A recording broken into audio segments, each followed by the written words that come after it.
கர்த்தருடைய நாமத்துக்கு மகிமையுண்டாதாக. இந்த நாளிலும் வெளிப்படுத்தல் புஸ்தகம் 2ஆம் அதிகாரம் 14வது வசனத்தை நாம் தியானிக்க போகிறோம். வாசிக்கலாம். வெளிப்படுத்தல் 2ஆம் அதிகாரம் 14வது வசனம். ஆகிலும் சில காரியங்களைக் குறித்து உன்பேரில் எனக்கு குறையுண்டு. விக்கிரகங்களுக்கு படைத்தவைகளை புசிப்பதற்கும் வேசித்தனம் பண்ணுவதற்கு ஏதுவான இடரலை இஸ்ரவேல் புத்திரர் முன்பாகப் போடும்படி பாலாக் என்பவனுக்கு போதனை செய்த பிலேயாமுடைய போதகத்தைக் கைக்கொள்ளுகிறவர்கள் உன்னிடத்திலுண்டு. இந்த பெர்கமு சபையை குறித்து நம்ம பார்க்கும்போது அதற்குடைய எல்லா விளக்கங்கள் எல்லாவற்றையும் நாம் கடந்த வாரங்களில் நம்ம பார்த்தோம் இல்லையா. பெர்கமு என்றால் அதனுடைய அர்த்தம் என்ன? கரைப்பட்ட சபை. இன்னொன்று கலந்துவிட்ட சபை. எதோடு என்றால் உலக பிரகாரமாக அல்லது ஆவிக்குரிய சத்தியத்தை விட்டு கள்ள உபதேசத்தோடு கூட கலந்து விட்டது என்று சொல்லி நம்ம பார்க்குறோம். ஆனால் இந்த சபை குறித்து பார்க்கும்போது இந்த பெர்கமு சபை கிறிஸ்துவுக்கும் அவருடைய சத்தியத்துக்கும் உண்மையாக இருந்தது. ஆனால் ஆண்டவர் ஆகிய இயேசு இந்த சபையை குறித்து ஒரு குறையை அங்கே ஆகிலும் அப்படிங்கிற வார்த்தை. ஆகிலும் அப்படின்னா என்ன அர்த்தம்? நீ இவ்வளோ நேரம் செஞ்சது எல்லாம் கரெக்ட் தான், ஆனாலும் ஒன்று இருக்குது, குறை இருக்கிறது என்பதை ஆண்டவரங்க இந்த சபை குறித்து சொல்லுகிறதை பார்க்கிறோம். அந்த 14வது வசனத்தை ஒன்று சொல்லுகிறது, விக்கிரகங்களுக்கு படைக்கப்பட்டவர்களை புசிப்பதற்கும் வேசித்தனம் பண்ணுவதற்கும் ஏதுவான இடரலை இஸ்ரவேல் புத்திரருக்கு முன்பாக போடும்படி பாலாக் என்பவனுக்கு போதனை செய்த பிலேயாமுடைய போதகத்தை கை கொண்டவர்கள் உன்னிடத்தில் உண்டு என்று சொல்லி. இது எங்க? வெளியல்ல, சபைக்குள்ள இருந்தது. நல்லா கவனமாக கவனிக்கணும். இது வேற எங்கேயோ அல்ல, சபைக்குள்ள இருந்தது. ஆனால் இது எப்படிப்பட்டது? கிறிஸ்துவுக்காக வைராக்கியமாக இருந்தது இந்த சபை. அந்த முன்னுள்ள வசனங்கள் நீங்கள் பார்த்தீங்கன்னா 13வது வசனம், உன் கிரியைகளை நான் அறிந்திருக்கிறேன் அப்படிங்கிறார். அதனுடைய கிரியைகள் என்ன என்பதை குறித்து கடந்த வாரங்களே ஒரு 2 பாயிண்ட் நான் சொன்னேன். என் நாமத்தை பற்றி கொண்டிருந்த சபை, ஆண்டவருடைய நாமத்துக்காக வைராக்கியமாக இருந்தது இந்த பெர்கமு சபை. 2வது, இந்த சபை என்னை பற்றும் விசுவாசத்தை மறுதளிக்காமல் இருந்த, விசுவாசத்தில் உறுதியாயிருந்த சபைதான் இந்த பெர்கமு சபை. ஆனால் இப்படி இருந்த சபையை குறித்து ஆண்டவர் குறையை அங்கே சுட்டி காண்பிக்கிறதை பார்க்கிறோம். அதான் நான் அடிக்கடி சொல்வேன், பிரசங்கத்திலும் சரி இதில் தொடர்ந்து பார்க்கணும்னு சொல்லி, நாம் ஆவிக்குரிய சபைக்கு போகிறோம், ஆவியோடு ஆராதிக்கிறோம், பாடுகிறோம், பிரசங்க கேட்கிறோம், அபிஷேகம் பண்ணுறோம், காணிக்கை கொடுக்குறோம், ஒழுங்காக வர்றோம், எல்லாம் செய்கிறோம். ஆனால் நமக்குள்ள என்னன்னா, நான் யார்? பர்ஃபெக்டாக இருக்கிறேன், சரியாக இருக்கிறேன், ஆண்டவர் முன்பாக நான் எல்லா விதத்திலும் நான் சரியாக இருக்கேன். காலையில் ஜெபம் பண்ணுறேன், வேத வாசிக்கிறேன், ஆலயத்துக்கு ஒழுங்காக போகிறேன், எதையும் நான் தவற விடுகிறதில்லை என்று சொல்லி எல்லாம் நம்ம செய்கிறோம். ஆனாலும் ஆண்டவர் நம்மிடத்தில் சில குறைகளை இந்த 7 சபைகள் மூலமாக கர்த்தர் நமக்கு சுட்டி காட்டுகிறார். ஆமென். ஒன்றை நீங்களும் நான் அறிந்து கொள்ளணும். நாம் ஜெபிக்கலாம், வேத வாசிக்கலாம், ஆண்டவரோடு கூட இருக்கலாம். ஆனால் ஏதோ ஒன்றிலே நம்முடைய வாழ்க்கையில், நம்மளுடைய சுபாவங்களை, கேரக்டரில், குணாதிசயங்களை ஏதோ ஒன்றிலே நம்ம தவறி இருப்போம் என்பதை மறந்து போய்விடாதீர்கள். இந்த சபை தேவனுக்காக வைராக்கியமாக இருந்த சபை. ஆனால் இங்கே சொல்லப்படுகிற விக்கிரகங்களுக்கு படைக்கப்பட்டதை என்ன செய்யப்பட்டிருக்குது? அந்த வசனம் தான் சொல்லுது, ஆகிலும் நீ சில காரியங்களை குறித்து உன்னிடத்தில் குறைவு இருப்பதை நான் காண்கிறேன், விக்கிரகங்களுக்கு படைக்கப்பட்டவர்களை புசிப்பதற்கும் என்கிற காரியம், வேசித்தனம் பண்ணுவதற்கான காரியங்கள். இந்த 2 காரியங்களே இந்த சபை என்ன செய்கிறது? குறைவுள்ளதாய் காணப்பட்டது. எங்க? வெளியல்ல, சபைக்குள்ள இருக்கிற காரியங்களை பார்க்கிறோம். அதனால தான் ஆண்டவர் சொல்லுகிறார் இந்த வசனத்தில், நீ உன் கிரியைகள் நல்லா இருந்ததுப்பா, அடுத்தது நீ சாத்தானுடைய சிங்காசனம் இருக்கிற காலத்தில் நீ இருக்கிற, மிக கடுமையான உபத்திரவத்தின் காலத்தில் அல்லது நெருக்கத்தின் காலத்தில் தான் அந்த சபை இருக்குது. 3வது சொல்ல, என் நாமத்தை நீ பற்றி கொண்டு இருக்கிற, நான் அறிந்திருக்கிறேன், எல்லாத்தையும் சரிதான், ஆனாலும் நீ என்ன செய்கிற? ஆவியில் நம்புற, ஜெபிக்கிற, வேத வாசிக்கிற, எல்லாம் செய்கிற, அதே நேரத்தில் இவ்விதமான காரியங்கள் உன்னிடத்தில் இருக்கிறது என்று சொல்லி ஆண்டவர் அங்கே சொல்லுகிறதை பார்க்கிறோம். அங்கே பாலாக் என்பவனுக்கு போதனை செய்த பிலேயாம் என்று சொல்லி அந்த வார்த்தையை நம்ம பார்க்கிறோம். பிலேயாம், பாலாக் முதல்ல யார் அப்படிங்கிறத நம்ம பார்க்கணும். பாலாக்னா யாருன்னா, என்னாகமம் 22ஆம் அதிகாரம் 2வது வசனத்தை நீங்கள் வாசித்து பார்த்தீங்கன்னா, என்னாகமம் 22:2 ஒருவர் வாசிக்கலாம். இஸ்ரவேலர் எமோரியருக்கு செய்த யாவையும் சிப்போரின் குமாரனாகிய பாலாக் கண்டான். சிப்போரின் குமாரனாகிய பாலாக் அப்படின்னு சொல்லப்படுகிறேன். இவன் யார்? 4வது வருஷத்துல மோவாபின் ராஜாவா இருக்கிறான். மோவாப் தேசத்தின் ராஜாவாய் அவன் இருக்கிறான் என்று பார்க்கிறோம். அடுத்தது பீழையாம் யார் அப்படின்னு பார்க்கும்போது என்னாகமம் 22ஆம் அதிகாரம் 5வது வசனத்தை நீங்க வாசித்து பார்த்தீங்கன்னா என்னாகமம் 22:5 அவன் பேயோரின் குமாரனாகிய பீலேயாமை அழைத்து வரும்படி தன் சந்ததியாருடைய தேசத்தில் நதி அருகே உள்ள பெத்தூருக்கு ஸ்தானாதிபதிகளை அனுப்பி, எகிப்திலிருந்து ஒரு ஜனக்கூட்டம் வந்திருக்கிறது, அவர்கள் பூமியின் விசாலத்தை மூடி எனக்கு எதிரே இறங்கியிருக்கிறார்கள். பேயோரின் குமாரனாகிய பீழையாம் என்று சொல்லப்படுகிறது. இப்ப என்ன இந்த இடத்துல என்ன நடக்குது? நீங்க 22ஆம் அதிகாரம் முதல் 25 வரைக்குள்ள அதிகாரங்களை வீட்டில் நீங்க வாசிங்க. இந்த அதிகாரங்களை என்ன அப்படின்னா, இந்த பாலாக் ராஜா என்ன செய்யறான்? அவனுக்கு விரோதமாக அல்லது இஸ்ரவேல் ஜனங்கள் கடந்து வருகிறார்கள். இதை பாலாக்கு பார்த்த உடனே இஸ்ரவேல் ஜனங்கள் அநேக தேசங்களை பட்டணங்களை அவர்கள் யுத்தம் செய்து ஜெயித்து ஆண்டவர் அவர்களை வெற்றி பெற செய்து ஒவ்வொரு பட்டணங்களாய் அவர்கள் கடந்து வருகிறார்கள். இதை பாலாக்கு கண்ட உடனே பீழையாமை கூப்பிட்டு, எப்பா நீ என்ன செய்யணும்பா, எனக்கு ஒரு உதவி செய்யணும். 3 முறை அந்த பாலாக்கு கூப்பிட்டு, எப்படியாவது இஸ்ரவேல் ஜனங்களை என்ன செய்யணும், சபிச்சிட்டினா அந்த ஜனங்கள் சாபமாயிருவாங்க. அப்போ நான் ஈஸியாக போய் யுத்தம் பண்ணி அந்த ஜனங்களை என்ன செய்வேன், ஜெயித்துருவேன் அப்படின்னு சொல்லி அவன் சொல்லுகிறான். உடனே பீழையாம் என்ன செய்ய, பீழையாமுக்கு சொல்லப்படுகிறது, நீ இவ்விதமாக செஞ்சிட்டீன்னா உனக்கு வெகுமதிகள் கொடுக்கப்படும், உனக்கு சன்மானங்கள் கொடுக்கப்படும் அப்படின்னு பல அவனுக்கு ஆசைகளை தூண்டிவிட்ட இப்படிப்பட்ட காரியங்களை பாலாக் தன்னுடைய ஆட்களை அனுப்பி பீழையாமட்டே சொல்லுகிறான். உடனே அந்த 3 கட்டமாக அங்கே வருகிறது.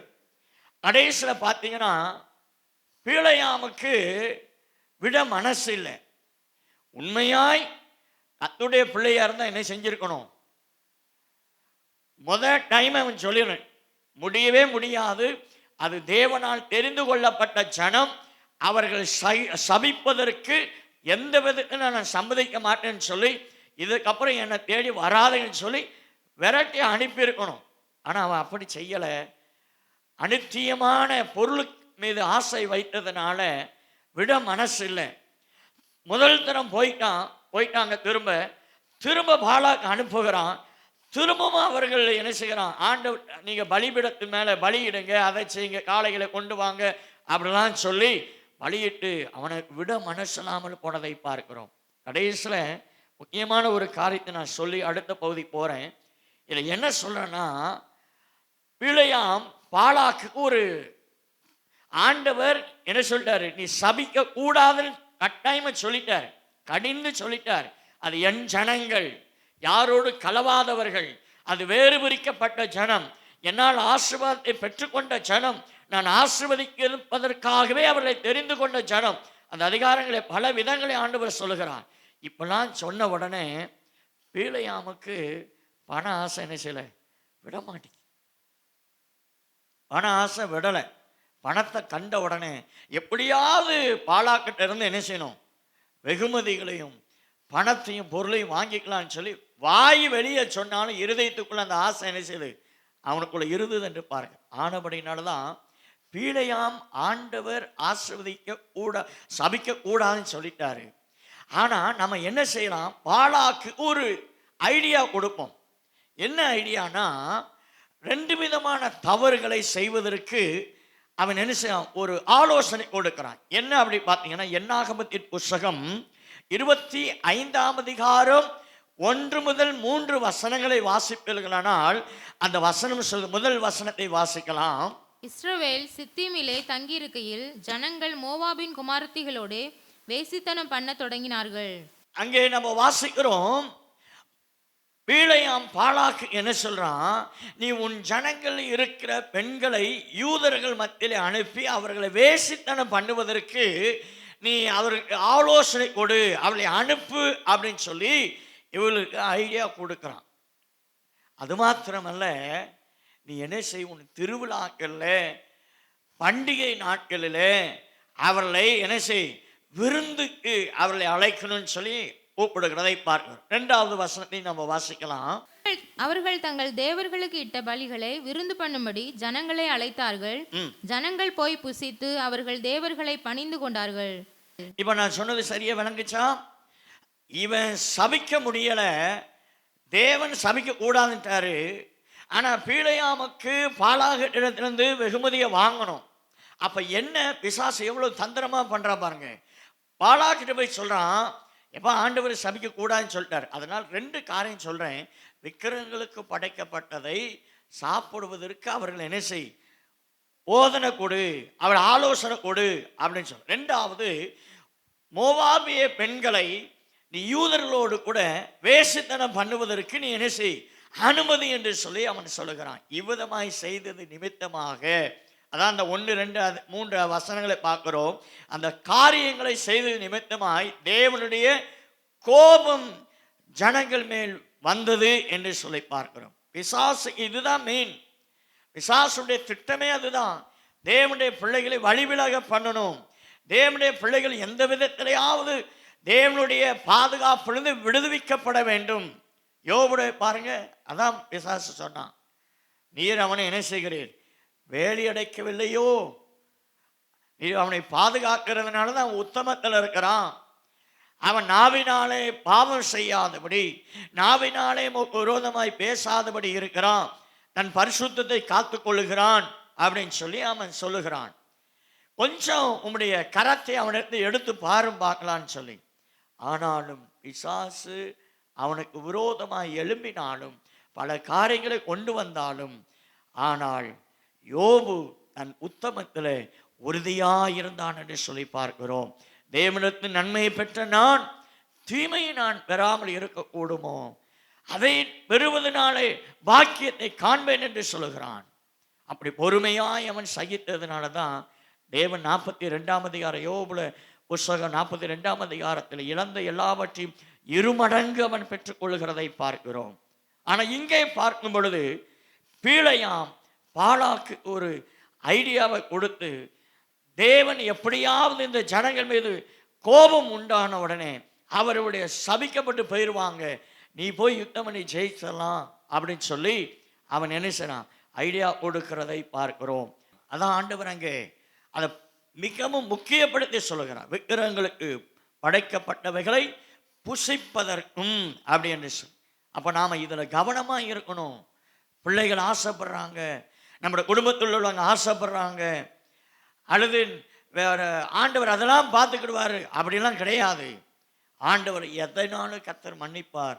விக்கிரகங்களுக்கான காரியங்களில் நாம் ஈடுபடுவோமானால் கண்டிப்பாய் அதற்குரிய சாபத்தையும் தண்டனையும் நிச்சயமாய் நாம் அனுபவித்து தீர்ந்து ஆகணும். ஆமென்.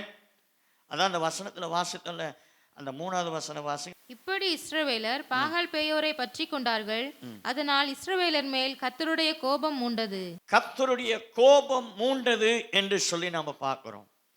அப்ப தேவனுடைய கோபம் எதனாலனா இந்த மாதிரியான காரியங்கள்.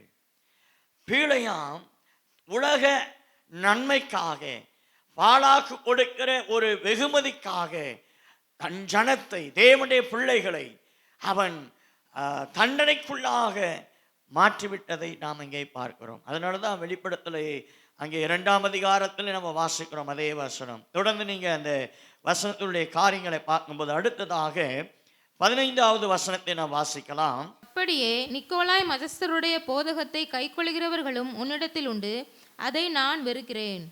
நிக்கோலாய் மதஸ்தர் என்று சொல்லி நாம் இங்கே பார்க்கிறோம். ஏற்கனவே வெளிப்படத்தில் 2ஆம் அதிகாரம் 6வது வசனத்தில் இந்த நிக்கோலாய் மதஸ்தனை குறித்து நான் உங்களோடு கூட பேசியிருக்கிறேன். ஆக மேலோட்டமாய் சொல்லி நான் முடிக்கிறேன். 2 விதமான தவறான போதனைகள், தவறான கொள்கைகள், தவறான பாதைகளுக்கு நேராய் நடத்தக்கூடியவர்கள். இது செய்கிறதுனால தப்பு இல்லை, இதெல்லாம் ஒன்றும் இல்லைங்க அப்படின்னு சொல்லி மழுப்பி சத்தியத்தை விட்டு வழி விலகி போக பண்ணுகிறது. இப்படிப்பட்டதான பீலையாமின் போதனைகள், நிக்கோலாய் மதஸ்தனுடைய போதனைகள், இவைகளில் அங்கே சொல்ல இப்படிப்பட்டவர்கள் உன்னிடத்தில் உண்டு. எங்க? சபைக்கு வெளியே கிடையாது, சபைக்கு உள்ள இருக்கிறதை பார்க்கிறோம். இப்படிப்பட்டவர்கள் பெர்கமு சபையிலே அவர்கள் இருந்தார்கள் என்று சொல்லி பார்க்கிறோம். அப்போ சத்தியத்துக்காக நிற்கிறவர்கள் உண்டு, சத்தியத்தை விட்டு வழி விலகி போகிறவர்களும் உண்டு. வழி விலகினா சபைக்குள்ள தான் இருப்பாங்க, ஆனா உலகத்துக்குரிய காரியங்கள் இருப்பாங்க. ஆமென், அல்லேலூயா. சபையில் வந்து ஆவியில நிரப்புவோம், அந்நிய பாஷை பேசுவோம், பாடுவோம், கைத்தட்டுவோம், எல்லாம் செய்வோம். ஆனால் சபையை விட்டு வெளியே போயாச்சு, குடும்பத்தில் மற்ற காரியங்களை செய்யும்போது உலகத்துக்கான காரியங்கள் உள்ள வந்துடும். அதனால் ஆண்டவர் சொல்லுகிறார், சபைக்குள்ளே இப்படிப்பட்டவர்களும் உண்டு என்பதை அங்கே ஆண்டவர் சொல்லுகிறார்.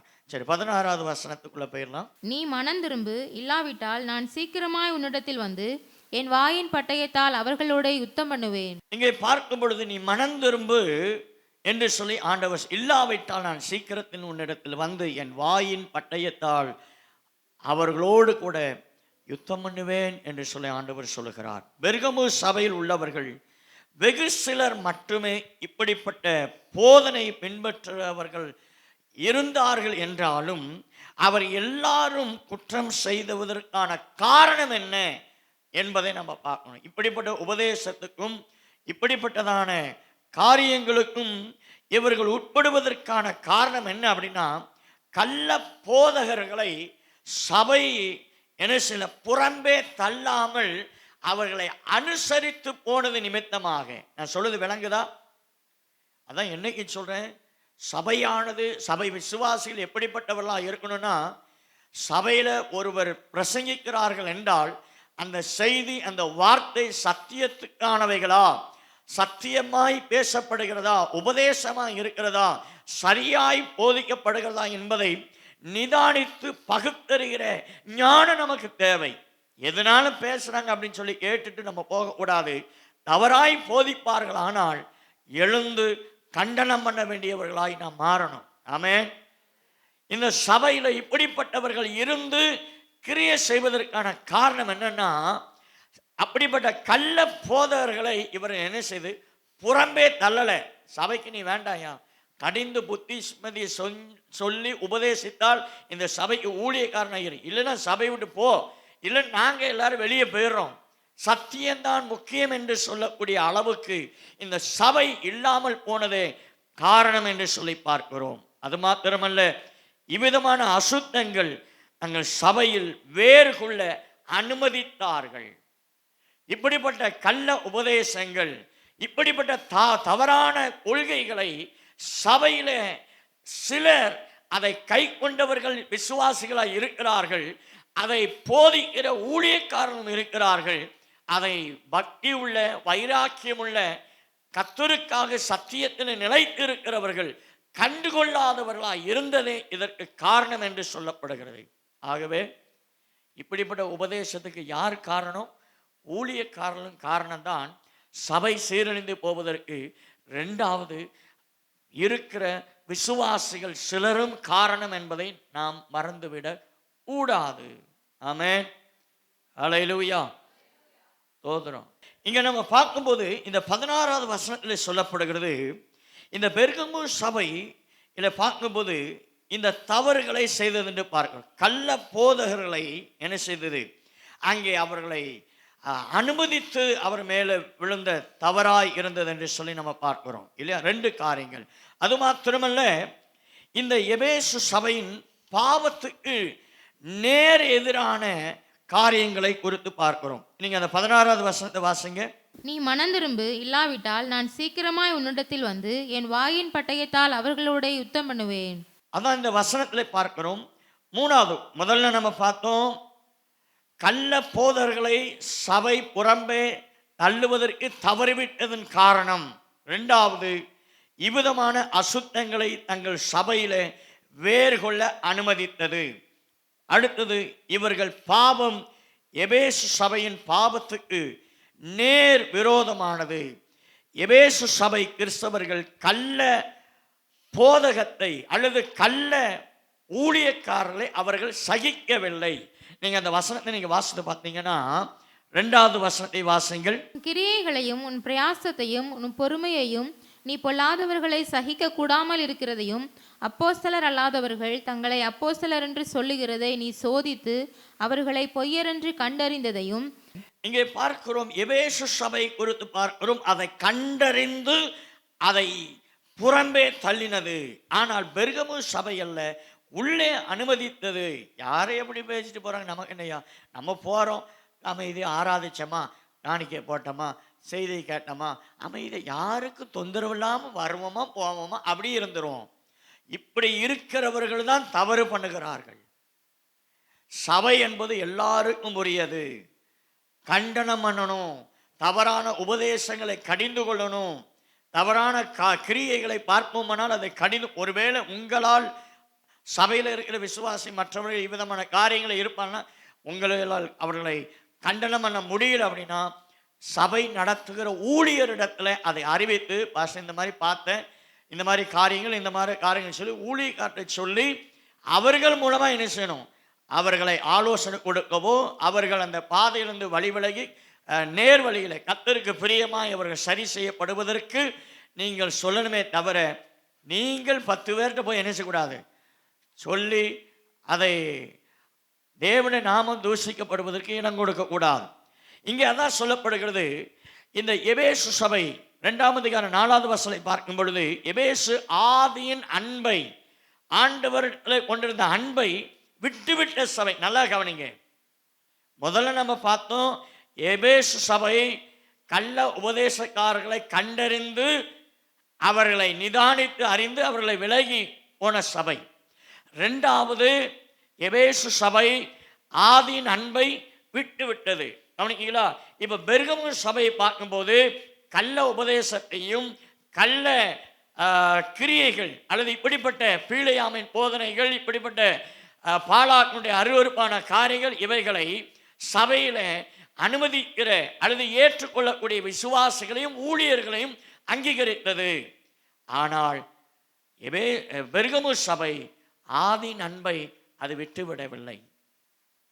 புரியுத, விளங்குதா?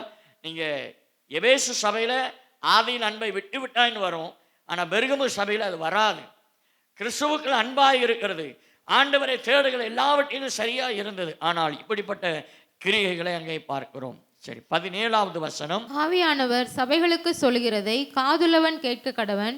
ஜெயங்கொள்கிறவனுக்கு நான் மறைவான மன்னாவை புசிக்க கொடுத்து அவனுக்கு வெண்மையான குறிக்களையும் அந்த கல்லின் மேல் எழுதப்பட்டதும் அதை பெறுகிறவனே அன்றி வேறொருவனும் அறியக்கூடாததுமாகிய புதிய நாமத்தையும் கொடுப்பேன் என்று எழுது. இந்த 17வது வசனத்துல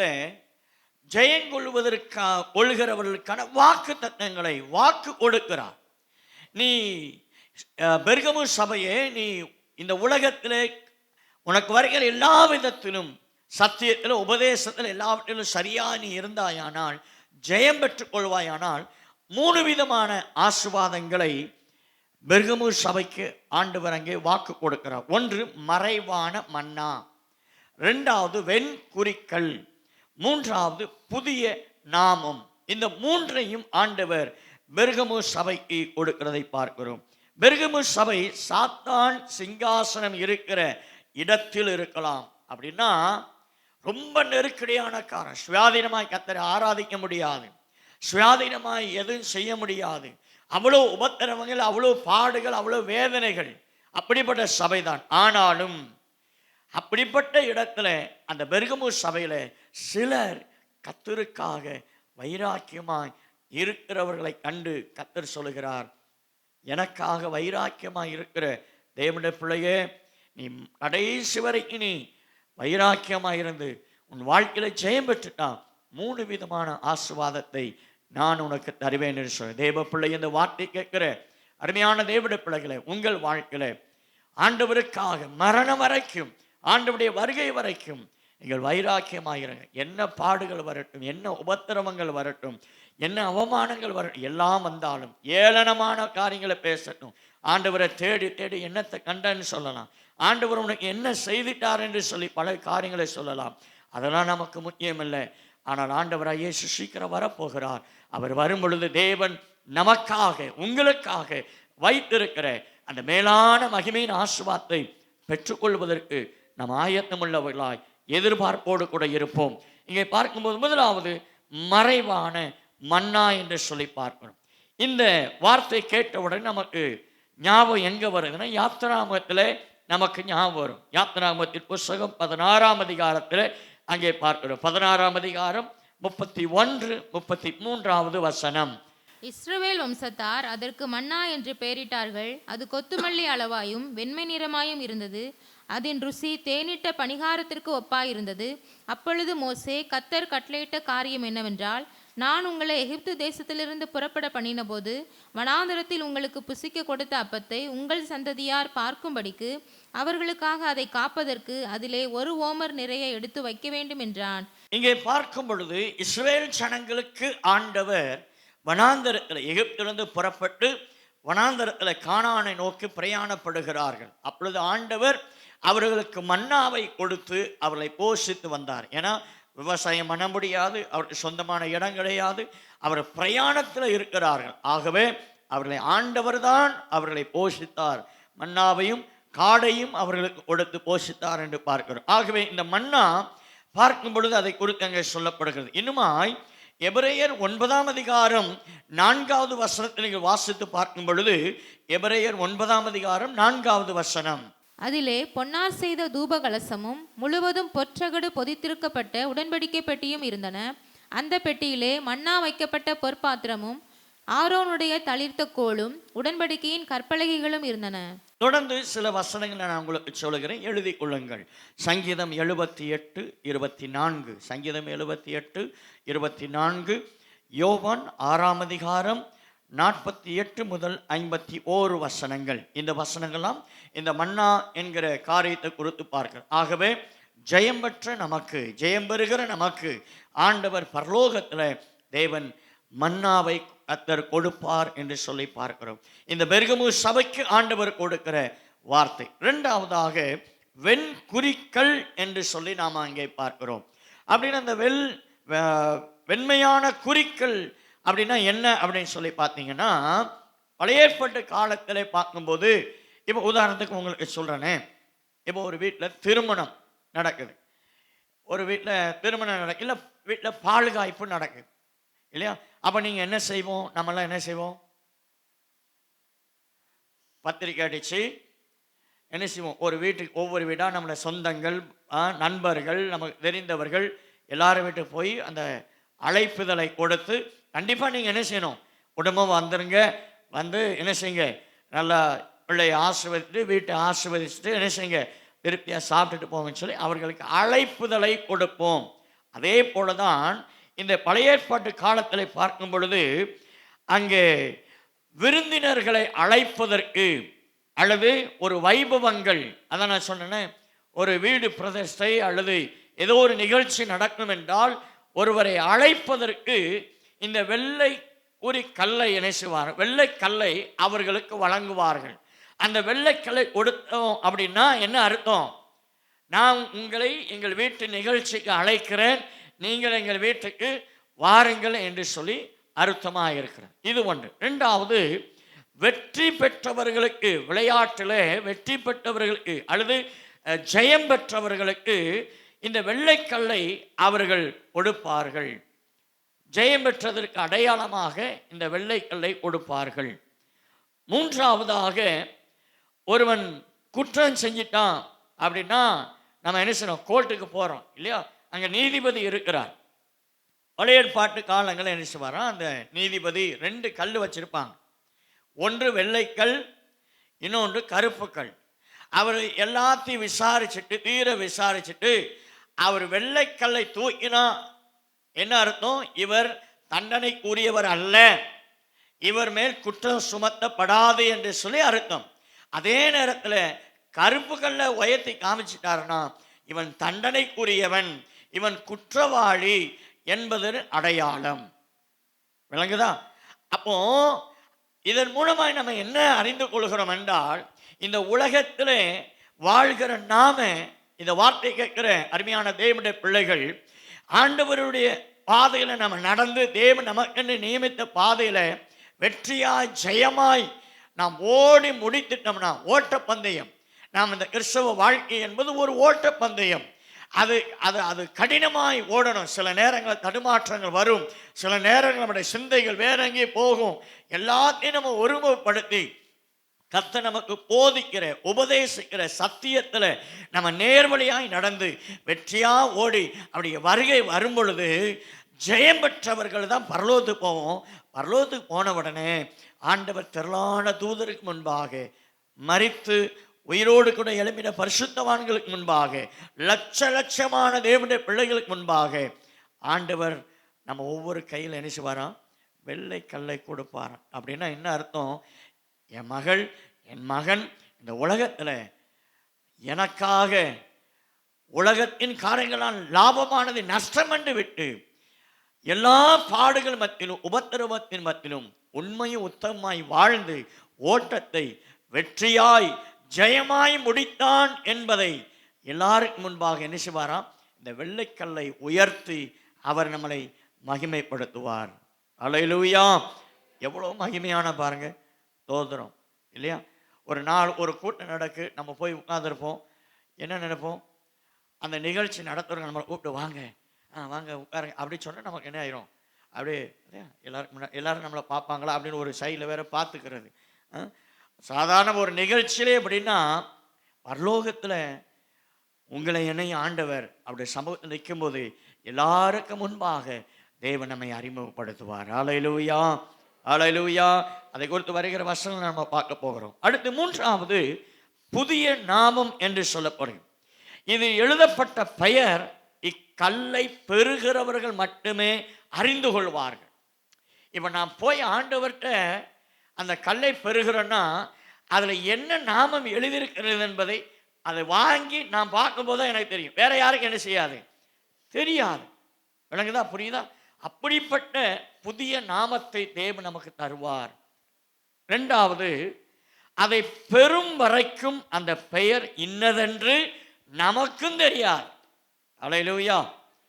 முதல்ல யாருக்குமே தெரியாது அதில் என்ன புதிய நாமம். இப்போ நான் போய் வாங்குறேன்னா மற்றவங்களாம் கையில் இருக்கு அப்படின்னா, இப்போ ஒரு பொருள் நான் வச்சிருக்கேன்னா உங்களுக்குலாம் தெரியுமா? இந்த கைக்குள்ளே வச்சிருக்கேன்னா தெரியாது. வச்சிருக்கிற எனக்கு தான் தெரியும், வாங்க போகிறவனுக்கும் தெரியாது. அப்போ அதான் சொன்னேன், அந்த புதிய நாமம் என்பதை அங்கே இருக்கிற யாருக்கும் தெரியாது. ரெண்டாவது, நான் பெறப்போகிறேன் என்றால் அந்த பெறப்போகிற அந்த பெறுகிற வரைக்கும் அல்லது நான் போகிற வரைக்கும் எனக்கு தெரியாது. வாங்கின பிறகுதான் அது என்ன நாமம் என்பதை நாம் அறிந்து கொள்வோம். மூன்றாவது, புதிய நாமத்தின் மூலம் மகிமைக்குள் பிரவேசிக்க முடியும். அல்லேலூயா! இப்போ நமக்கு பல பெயர் இருக்கலாம், பல இந்து பெயர் இருக்கலாம், கிறிஸ்தவ பெயர் இருக்கலாம், என்னெல்லாமோ பெயர் இருக்குது. ஆனால் அங்கே போன உடனே கர்த்தர் நமக்கென்று ஒரு புதிய நாமத்தை கர்த்தர் நமக்கு சூட்டுவார். அல்லேலூயா! அது என்னன்னு நமக்கு தெரியாது, அங்கே போன பிறகு தான் தெரியும். அல்லேலூயா! அநேக காரியங்கள் மறைவானவள் வேதம் தான் சொல்லுது. நம்ம மூளைக்கு நம்ம புத்திக்கு தெரிஞ்சவ தான், அவ்வளோதான் அறிந்து கொள்ள முடியும். நோண்டி நோண்டி அலைஞ்சோம்னா நம்ம ஆராய்ஞ்சு பார்க்கணும் கள்ள உபதேசக்காரன் மாறிடும். அப்படி தான் நிறைய பேர் ஆயிடுறாங்க. கடைசியில் இயேசுவே இல்லை என்கிற நிலைமைக்கு போயிடும். நம்ம அறிவுக்கு என்ன இருக்குது அது. அப்போ இந்த புதிய நாமம் என்பதை பரலோகத்தில் போன பிறகு தான், வாங்கும் போது தான் தெரியும். வாங்கின பிறகு நான் உங்கள்கிட்ட எல்லாத்தையும் நினைச்சுவேன், காட்டுவேன். அல்லேலூயா! நீங்களும் அதே போல தான் நாம் மற்றவர்களுக்கு என்ன செய்வோம்? காட்டுவோம். ஆமென், ஆமென். ஏசாயா 55:5 நான் வாசிக்கலாம். இதோ நீ அறியாதிருந்த ஜாதியை வரவழைப்பாய், உன்னை அறியாதிருந்த ஜாதி உன் தேவனாகிய கர்த்தரின் நிமித்தமும் இஸ்ரவேலுடைய பரிசுத்தரின் நிமித்தமும் உன்னிடத்திற்கு ஓடி வரும். அவர் உன்னை மேன்மைப்படுத்தி இருக்கிறார். அவர் உன்னை மேன்மைப்படுத்தி இருக்கிறார். அவர் நம்மை பரலோகத்தில் எப்படி வச்சிருப்பாராம்? மேன்மையாக வைத்திருப்பார். இந்த உலகத்தில் நம்ம அற்பமானவர்கள், உலகத்தின் ஜனங்கள் பார்வையில் நம்ம ஒரு உதாசீனமாக எண்ணப்பட்டவர்களாக இருக்கலாம். யாரும் நம்மை ஒரு பொருட்டாக எண்ண மாட்டாங்க. நமக்கு பேர் அல்லேலியா கூட்டம், இல்லை வேதக்காரங்க, இல்லை இவங்களுக்கு வேலையே இல்லை அப்படிம்பாங்க. பல பெயர்களாக நமக்கு இடுவாங்க. ஆனால் அதை பற்றிலாம் கவலை இல்லை. ஆனால் ஆண்டவர் பரலோகத்தில் உன்னதமான நாமத்தை கர்த்தர் நமக்கு கட்டளிடுவார். அல்லேலூயா! இந்த பூமியில் நம்ம பரியாசமான நாமத்தை மற்றவர்கள் சொல்லுவாங்க, நம்மளை கேலி பண்ணுவாங்க, பலவிதமான நம்மளை சில நேரங்கள் அவர்கள் பேசுவதை கேட்கும்போது நம்முடைய இருதயம் வேதனைப்படும். அதெல்லாம் பொறுமையாக சகித்துட்டு போயிட்டோம்னா பரலோகத்தில் தேவன் புதிய நாமத்தை கர்த்தர் நமக்கு தருவார். ஏசாயா 62 வசனத்தை வாசிங்கள். ஏசாயா 62 அதிகாரம் 2வது வசனம். ஜாதிகள் உன் நீதியையும் சகல ராஜாக்களும் உன் மகிமையையும் காண்பார்கள். கர்த்தருடைய வாய் சொல்லும் புது நாமத்தால் நீ அழைக்கப்படுவாய். புது நாமத்தினால் நீ அழைக்கப்படுவாய். அல்லேலூயா. தீர்க்க தரிசனமாய் ஆண்டவர் இங்கே சொல்லியிருக்கிறார், நீ பரலோகத்தில் வரும் பொழுது உன்னை நான் புதிய நாமத்தினாலே நான் உன்னை அழைப்பேன் என்று சொல்லி ஆண்டவர் எவ்வளவு பெரிய பாக்கியத்தை கர்த்தர் நமக்கு வைத்திருக்கிறார்.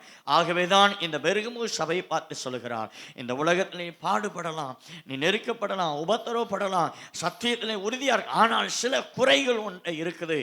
இந்த குறையெல்லாம் நீ நீக்கிட்டு, சபையில் நீக்கிட்டு, அப்படிப்பட்ட உபதேசிக்கிறவர்களை உன்னை விட்டு அகற்றிட்டு நீ சரியாக இருந்துட்டீன்னா நீ நிச்சயமாய் ஜெயம் பெற்றுவ. 3 விதமான ஆசீர்வாதங்கள் உனக்கு. மன்னாவை நான் தருவேன். 2வது என்னது? வெள்ளை குறிக்கல்லை நான் உனக்கு தருவேன். 3வது புதிய நாமத்தை உனக்கு தருவேன். ஆமென். அப்படிப்பட்ட மேலான ஆசீர்வாதத்தை கர்த்தர் தருவார். எத்தனை பேர் நாம் பெற ஆயத்தமாக இருக்கிறோம்? ஆண்டவருடைய வருகை மிக மிக சமீபம். ஒவ்வொரு முறையும் நான் சொல்லிக்கொண்டே வருகிறேன். ஏன் அப்படின்னா, நாம் நடந்து வருகிற பாதைகள் அல்லது காலங்கள், இந்த உலகத்தில் நடக்கக்கூடிய சம்பவங்களை பார்க்கும் பொழுது ஒரு ஆண்டவருடைய வருகையும் ரொம்ப நெருங்கிட்டோம். ஆகவே எந்த அளவுக்கு ஆண்டவருடைய வருகையை எதிர்பார்த்து எப்பொழுதும் ஸ்தோத்திரம் பண்ணி எப்பொழுது தேவனோடு கூட நம்முடைய சிந்தை இருக்குமானால் நிச்சயமாய் தேவன் நம்மை அழைத்து கொள்வார். அல்லேலூயா. நமக்கு எதிரிட்டு வருகிறதான கள்ள உபதேசங்களாக இருக்கணும். சிலர் கிறிஸ்தவர்களே வருவாங்க, சிலர் நல்ல அபிஷேகம் பெற்றவங்களே வருவாங்க. இதெல்லாம் ஒன்றும் இல்லைங்க, இதெல்லாம் செஞ்சால் அதெல்லாம் பரவாயில்ல, ஆண்டவர் மன்னிச்சுக்கிடுவாருங்க அப்படிலாம் சொல்லுவாங்க. இல்லை, நமக்கு தேவன் என்ன போதிக்கிறாரோ கர்த்தர் அதன்படி நம்ம நடந்து கொள்வோமானால், நாம் நடப்போமானால் நிச்சயமாய் அவர்கள் வருகிறார் இல்லையோ, நான் பரலோகத்துக்குள்ளே அவருக்கு முன்பாய் நிற்க வேண்டும் என்கிற வைராக்கியத்தோடு கூட ஓடுவோம். கர்த்தர் நம்மை ஆசீர்வதிப்பார்.